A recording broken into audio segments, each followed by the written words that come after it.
Okay, well, where do I start? Today I'm going to be chatting about how I am trusting God through a pregnancy after miscarriage. Now, this is not going to be, I just trust God and it's all good.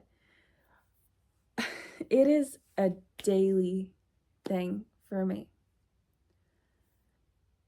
I actually just a couple days ago was crying because I hadn't felt the baby move. And I mean, I'm 18 weeks and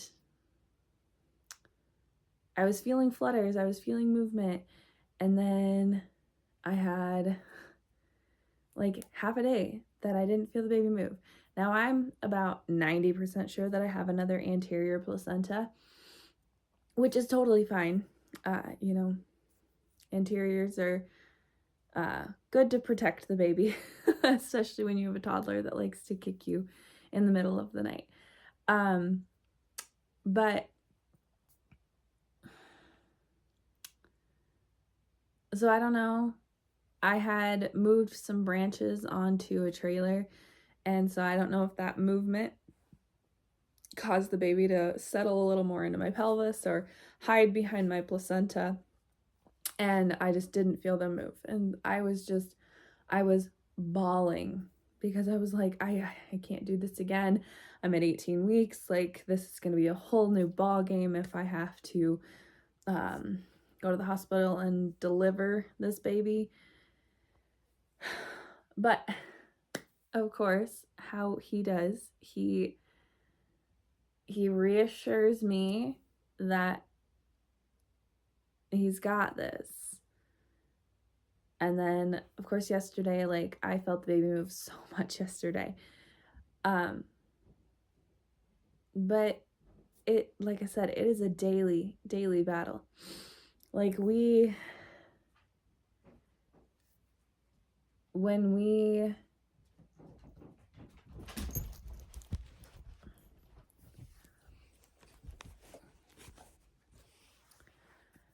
I got past the point of when we had lost our last baby, I was praying to God, and I was just like, Lord, like, please give me a sign, please give me something, because I've been feeling flutters since before week 12. But I wasn't getting anything. And at like 6 o'clock in the morning, I was laying awake and just like freaking out because both my dogs have now joined me. I was freaking out because I was in a bad spot mentally because I didn't want to have to go to the hospital again. Like,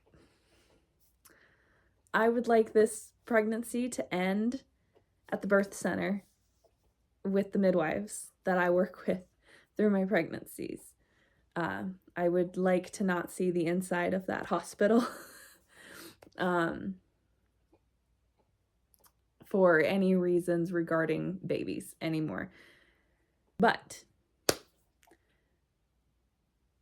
I was beside myself. And I hear the same voice that told me that I was pregnant with Vivian and the same voice that told me I was pregnant with this one say, did I not tell you I would get you through this?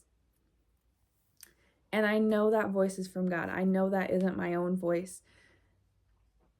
I know it is from God. And I know a lot of people think it's hokey to audibly hear God in your head. And I don't always hear him in my head, but I did. And it gave me a peace that passed all understanding for that time. But of course, like I mentioned, I had kind of broken down a couple of days ago.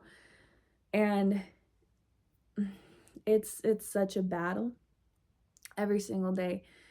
And, it kind of stinks that there really is no Bible verse that I can go to during this. There is no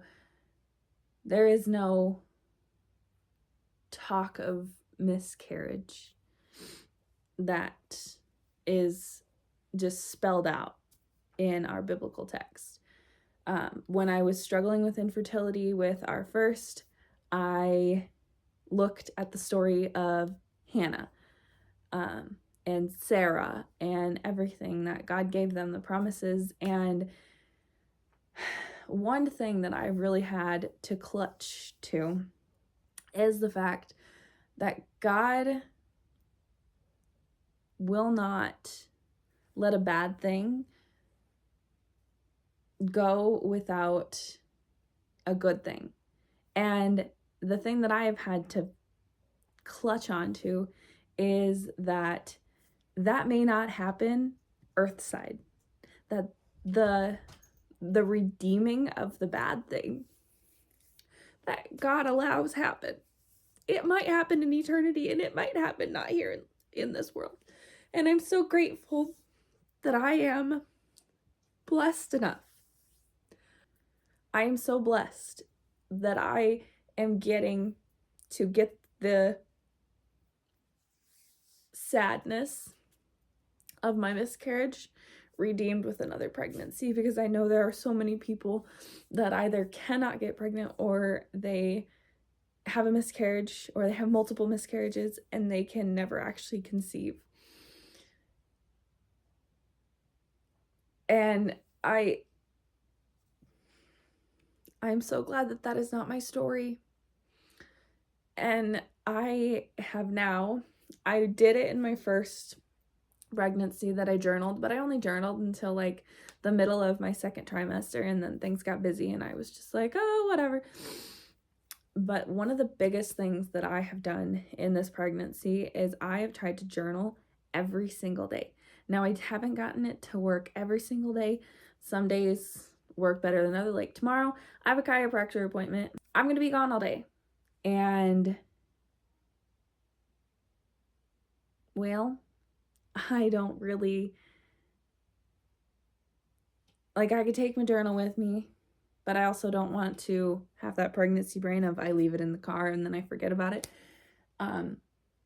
And so, but there are some days that life just gets so busy and I don't journal, but I try to journal and talk about the pregnancy, talk about my thoughts and feelings during that day, and just thanking the Lord every single day for the ability to carry this precious little baby.